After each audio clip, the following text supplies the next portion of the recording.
Parce que nous te connaissons vidéo game katouye moun. Oh, comment pour vidéo game tout yon moun là? On va l'expliquer nous qui genre vidéo game katouye ti moun. So, si nous gen ti moun nous, connaît gens ti moun qui aime jouer vidéo game. Si nous gen ti moun nous qui jouer vidéo game un certain nombre de temps par jour qui ont ti gens dépassé, faut que nous mettre ça sous contrôle.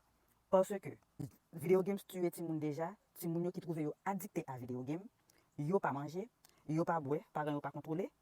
Yo besoin de battre des records parce qu'on est dans vidéo game dans l'op jouer, nous avons record pour battre, yo besoin de battre des records et puis il y a une compétition tout pour vidéo game. Si on doit faire plus que un jour, 2 jours devant game sans pas jamais déplacer. Ça vient faire un blocage, OK, dans la circulation sanguine et puis c'est arrêté pip, il est disposé et puis tout tomber tout mourir là pour là. Et gen l'autre même c'est tuer tête yo par rapport à addiction que yo gen avec game nan, par rapport à ça que y a vivre dans game nan, yo senti que yo gen relation par rapport à ça que y a jouer et puis yo relater vie yo à ça que y a dans vidéo game nan et puis yo prend la vie.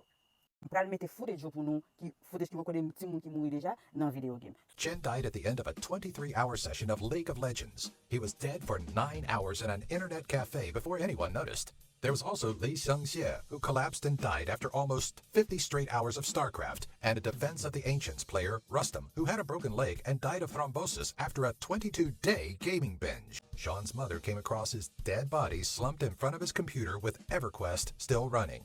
Wooly had killed himself, and his mother immediately pointed her finger at the virtual world her son was so heavily involved in.